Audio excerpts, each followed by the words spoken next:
Sana hindi lang traffic kasi may part dito na sira yung kalsada, inaayos.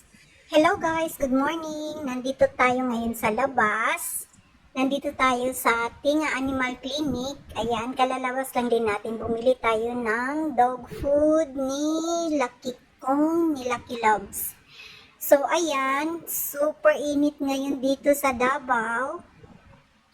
Grabe, galit na galit yung init.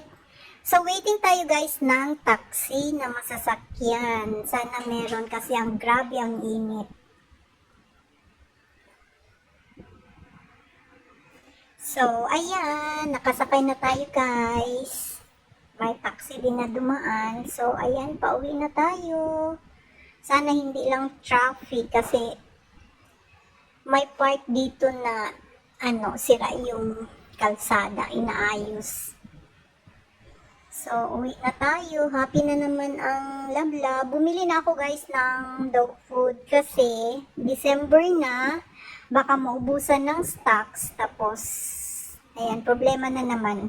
At saka baka tumaas kasi 2026 na. Yun lamang po. Bye!